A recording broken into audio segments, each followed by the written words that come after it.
By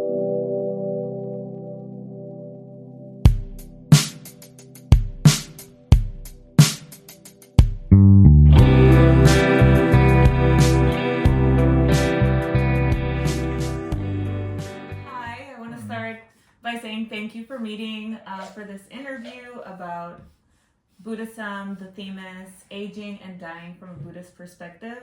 So I wanted to interview a Buddhist family, and I'm really grateful that you guys agreed, so I appreciate that. My first question is if you could please tell me a little bit about yourself and your general experience with Buddhism. Javier, I'm 33, so I know a lot about aging because I was 28 before and 21. Sorry. And grew up in Guatemala, moved to Vegas, now in Chicago. And I've been practicing Buddhism on and off since my first introduction to it was when I was 15. So yeah, like some over a decade of, there's a difference between like calling yourself a Buddhist and more practicing Buddhism. So the first 10 years maybe was me calling or like thinking that I agreed with the philosophy, but the last maybe 8 years or however the math adds up has been practicing and doing more of an effort to incorporate it into my life and how those values kind of using it as a framework to look at like the things that I value and decisions that I make, and have it be kind of like one of the big things that is always in the background, helping me make choices. Okay, I'm Zsejke. I'm originally from Hungary. I grew up in Finland and lived in a couple of places before ending up in Chicago. My parents actually started practicing Buddhism right around the time when I was born. So it was something that was always familiar to me. Like I always saw growing up my parents meditating, going to courses, volunteering and spending time in the local Buddhist center. They were a big part of the community there. It always was something that I saw as something very positive, and I think I always knew that it's something I wanted to practice. But especially until I really understood impermanence, I always thought that I would practice it when I'm older because I thought I'm busy. And then, what do you mean by impermanence? Well, I guess I always thought that I would have more time, and it's a very fundamental thought and like understanding in Buddhism that we don't know how much time we have. We don't know, even if we're alive, like we don't know how long we have the opportunity to practice. And I took that for granted, and I thought I assumed that I would have time in the future. So I didn't realize that here and now is always the best time to practice. So in my mind, I was delaying it for a very long time because I thought once I'm an adult, once I graduate college, blah blah blah, like it will be a better time for me to practice.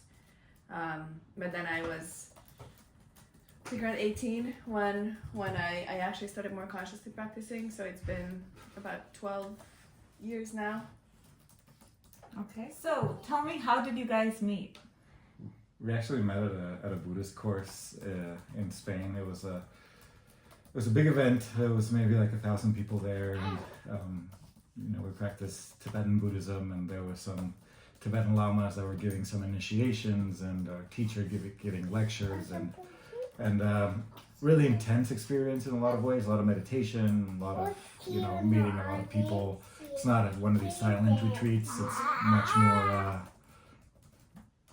lively, I guess. There's Tibetan Buddhism. It's you see it, like the images are really dense, and everything is kind of it's a very sensorial experience. Like they have the incense and the horns and everything going, and I feel like the course also reflects that kind of tradition. But yeah, there we met, and we spent the next 10 days together, and then we decided to keep in touch for the following year and a half, and then I asked her to marry me. Long story short. Yeah. Wow, that's amazing. So how does Buddhism fit in your partnership as husband and wife, as a couple? I think in a way Buddhism created the foundation for our relationship. Because it is something that is so important for both of us. I think it's a little bit what the glue that sticks us together, because I feel like a lot of times preferences throughout a person's life change, opinions might change, but values are maybe something a little bit more lasting, and then we have that in common, which kind of creates the foundation for a relationship that I think is important to have. That's great. That sounds really like bonding, that you have that as your main purpose and value. Yeah, foundational. Like that's the word that came up to me. So yeah, that's like what like the It's very foundational in our relationship, for sure. Kind of like the departure point. So has being Buddhist influenced in a positive way the way you relate with each other and as a family? I would like to think so. I would like to think so for sure. I think we are both better people because we practice. I think it gives us some tools to work with disturbing emotions. Having said that, I think a romantic relationship is one of the types of relationships that brings up the most challenging emotions to deal with in someone's life. I think it's much closer to someone than, dealing with a difficult colleague or dealing with an angry guy in the street. So I think in a relationship is, these are the moments when it's actually hardest to be implementing these methods. So while I do think it's helping, I think it has maybe like a more obvious impact in other areas of our life. That's what I think. Yeah. I mean, I think it's definitely, you met me after I started practicing Buddhism, so I feel like that already was a big improvement in my life before that, so I probably wouldn't have been as ready or as mature. I mean, both kind of came hand in hand, like I had to become more mature to start practicing Buddhism, but also like with Buddhism also came some maturity and things like patience and giving space and kind of orienting yourself towards helping others and not just what feels good in the moment, but what's gonna be more beneficial for other people, and really these foundational values that we were talking about, I think they really help put some issues that come up in perspective, and we can, like going back to the previous question, we can decide, we can both bring that up if there is like an argument or something, a problem that is coming up. We can always reframe it in a Buddhist context, and that, when we both, the values are there for both of us, so that reframing, we're both, like, if we realize that we're not, if we're doing something selfish or, something that we know ultimately is not going to bring us real happiness, and we're at a moment caught up in our trip, the other one can help the other thing, like, hey, but remember, right, like real you happiness, kind of remind each other of your practice. Yeah, like real happiness, doesn't come from external circumstances. So like, why are we trying to do this? Is it beneficial for others? Is it, is like, what is the bigger picture of why we're, upset about this now? And I think that does help. Can having a family be a Buddhist practice in itself? Or is Buddhist practice more just sitting, meditating, and gathering insight? As a mother, as a father, and as a partnership? I think, from my understanding, there shouldn't be a big difference in like specific aspects of our life that is like Buddhist practice or not. It's more like when we're like actively sitting on the cushion and meditating, like we're trying to create habit or break habit, like bad habits, and create good ones essentially. But that means that really anything can be a Buddhist practice in your life, whether you have children or not, whether you're married or not. It's about how you relate to the things around you, right? So to answer your question, yeah, like having a family definitely can be a Buddhist practice, and in a way it's maybe like a more intense one because there's a lot going on. There's a lot of selflessness, and like focusing on others. I think especially as a mom, you know, you give over your body and like a lot of things for these little beings to ultimately become independent as well. Yeah, that for sure is what came up. Also, when I was thinking that, I feel like you know, a big part of Buddhism is to be selfless, and I think having a kid is like you know, I thought I had an idea of what being selfless meant before, but having a kid really showed me that it could be much deeper, you know, how to like really care for another person, you know, much more than you care for what's good for you, what feels good for you, you know, like, yeah, it really puts things in perspective and kind of opens up to depth.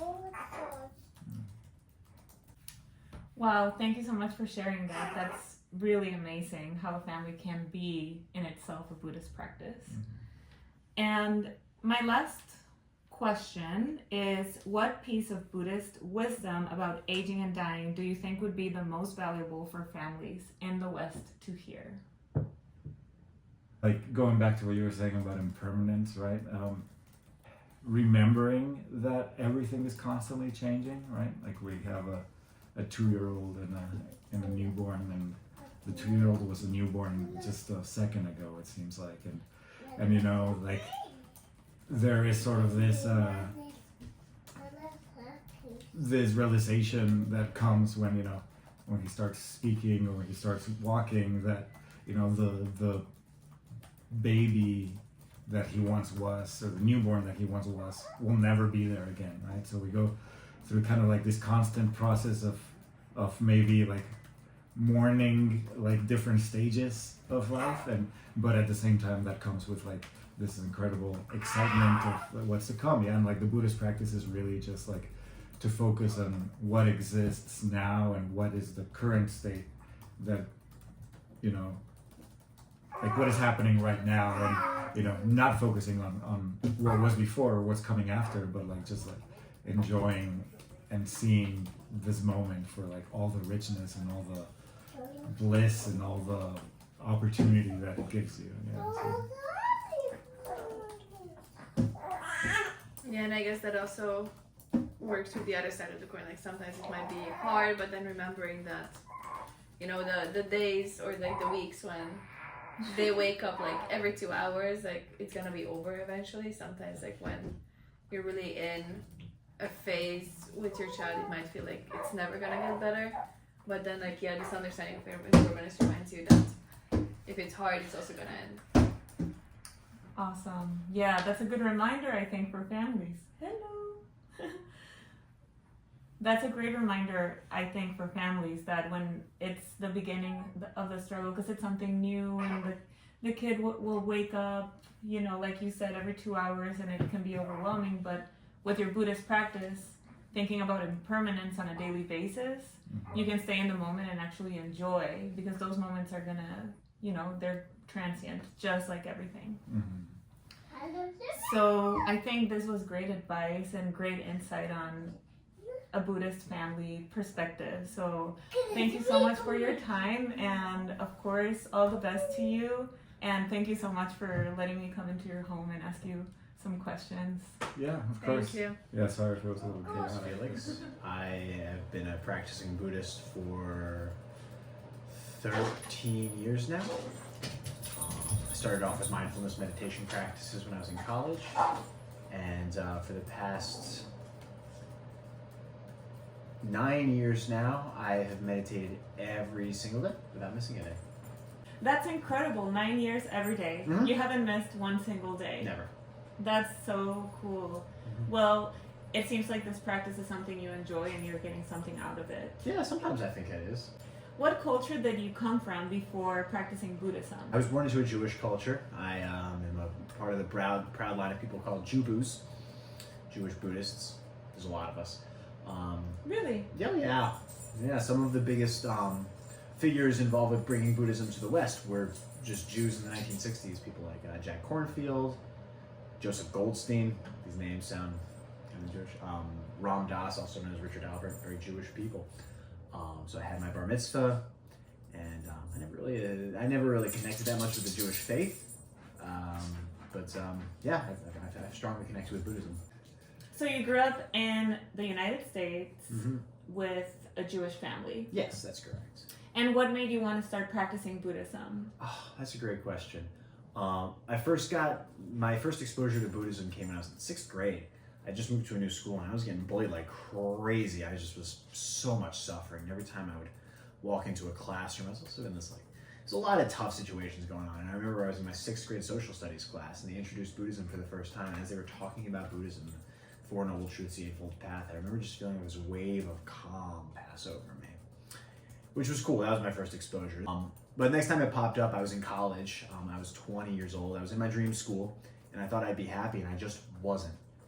And I was miserable. I was suffering, and I was dealing with that classic worry, which is people always saying that college is the best years of your life. And I was just looking ahead to all the other years of my life, and I was like, these are going to be worse than this? Anyway, there was a guy, Aaron, I forget his last name. And he said to me, hey man, I read this book, you should read it. It was called Mindfulness in Plain English. I never actually finished the book. I just read the introduction. And he said oh, we're used to climbing ladders and we think that when we reach the next ladder rung, we'll be happy. And when we get there, we're still dissatisfied and we're still not happy. And I just felt in that moment such a relief, oh my God, I thought it was just me. And then I got it. I was like, oh, I see what I need to do now. It's not just me. I'm not uniquely messed up. It's not like I am somebody who just can't be happy. I just need to. This is the human condition, and I need to work on this. And that was the beginning. So it all started with a book once you were in college Mm-hmm. and you were going through all those difficult experiences. Yeah. That's amazing. Do you still keep in contact with that friend? No, I haven't talked to him in 12 years. He wasn't really that close of a friend. He was sort of a friend of a friend. I liked him. He was a good dude. I should have connected with him more. Good connection there. Yeah. How are these views different from the culture in which you came from? In this case, Judaism. They're different, and obviously, Buddhism as a culture coming from as a religion coming from the East is radically different from the Abrahamic religion like Judaism. In the way that it views justice, and the way that it views morality, and the way that it views life after death. And in other ways, it's similar. We as Jews believe in the concept of tikkun olam, the concept of healing the world. We believe in acting with justice. And I connect with all those things. I think for me, I just didn't connect with the how in Judaism, how they would go about doing it. So I still consider myself, I don't believe I've left the culture of Judaism. I mean, it was never really part of the religion, but I don't think I've left the culture of Judaism. I just think that I have, I'm going about it in my own way. Okay. Mm-hmm. So what would be that how that is different? Well, from what I understand of Judaism, and I'm, even as somebody who is bar mitzvah, I realize day after day that I just don't totally understand Judaism. Is they believe in justice, and how do you follow the justice? How do you learn justice? You study. You read the Talmud, which is a very important text for Jews, and you study and you debate and you think about it. Whereas with Buddhists, we meditate and we don't read a book. There are books, of course, we read them, but mostly we work on attaining a knowledge of the truth within ourselves, within the framework of ourselves. Of course, we have teachers in Buddhism, but Buddhism has a really strong emphasis on find out for yourself. Find out for yourself. And meditation is a part of getting that insight. Absolutely, yeah. Have you learned about the subject of aging and dying through your Buddhist practice? Yes. In which way, or in what ways? In Buddhism, we talk about, in the words of the Buddha, anicca, which means impermanence. This was one of the things that drove the Buddha on his journey. The Buddha was originally a prince in some northern Indian state 2,500 years ago, living a very happy and fulfilled life, and his parents intentionally kept him isolated from the truth of human existence, like this dog that's walking around on this table. But, little by little he saw, at first he saw I don't remember the specific order. He saw like an old person, and then he saw a sick person, and then he saw a dead person, and then he realized that like his it doesn't matter how high up he is, he's gonna die. And so Buddhism is strongly associated all the time with the impermanence of all things, including our own lives. And I had a teacher describe like the practice of Buddhism is the art of living, and the art of living is the art of dying. And tell me, how has your relationship with Buddhism changed your feelings on dying as time goes by and you meditate more? I like to imagine that maybe it does. Theoretically, I'm still so young is the thing. And as a young person, I like to believe that I'll never die. Common misconception. And even now, the like reality of death is still very theoretical. Like every once in a while, like I learn about somebody dying, and like the clouds on a cloudy day, like the clouds move and you can see like the sun, and the sun is like the knowledge of death, and it just hits me in the face. But it only lasts for like a couple milliseconds. Like even now, I still believe in my heart of hearts that I'm going to live forever. And so yeah, that lesson in meditation is not totally sunk in yet. So I feel like most people just say in Western world, like, I'm not afraid of death. Mm-hmm. And it's just like a common thing to say, but it might not be a real landed statement. Oh yeah, I don't think it is. So when you say, I still feel like I'm gonna be immortal, I still like in my heart of hearts don't accept that I'm gonna die or think that I'm immortal. I feel like that in itself, it's a step. Yeah, maybe so. I got a little app on my phone that reminds me 5 times a day that I'm gonna die, and that's fun. I try not to read it. So how do you practice what you've learned in your daily life? What I've learned about Buddhism? Yeah. It's a tough question, man. I've been practicing so long that it's hard to tell what is like a result of my practice and what's just a result of I was 21 and now I'm no longer 21. A big one is just the awareness of the impermanence of emotions, which helps a lot in difficult situations. This feeling of like, I think that before this happened, whenever I would have a really big negative emotion, I would say, oh no, the negative emotion, it's here, it will be here forever. And then I would fight it, and then I would be caught in this horrible thing. Oh my God, I'm somebody who feels negative emotions. I've gotten better now at stepping back and saying, oh, a hard emotion, sadness, anger, fear, anxiety. Let's see how long it lasts. And most of the time, it's not very long at all. And the other way that it's popped up is just a recognition of, Buddhists believe strongly in karma, and believe that like a lot of things that happen are just the results of our own karma, of our own past actions. And we can't control that, but what we can control is how we respond to this given moment. A couple of years ago, I got hit by a car, broke my collarbone, and everybody kept coming up to me saying like, oh my God, Felix, that's so horrible. And I just had this big smile on my face. I said, I probably had it coming for something I did in the past. I'm just going to be chill about it. Good, I got that out of the way. And nobody understood. Everybody thought I was doing some sort of a self-hatred thing, but for me, it really was a relief. Like, man, that must have been some rough things I did to justify getting hit by a car. Glad that getting hit by a car part is over now, and I can just move on from that.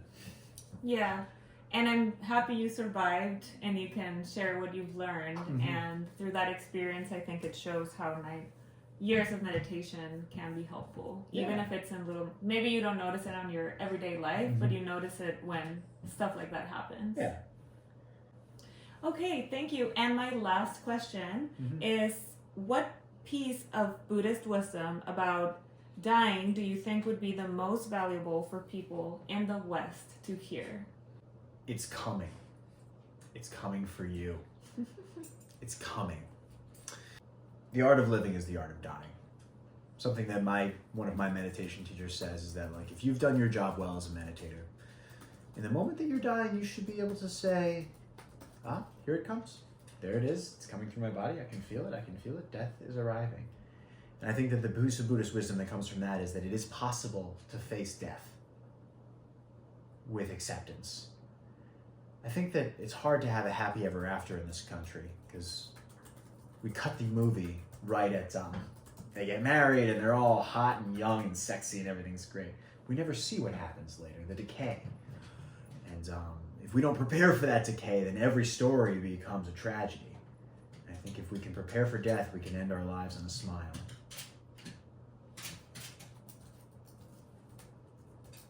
If we prepare for death, we can end our lives on a smile. Mm-hmm.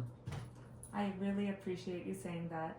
And thank you so much for your time. It's been an absolute pleasure. And of course, I wish you all the best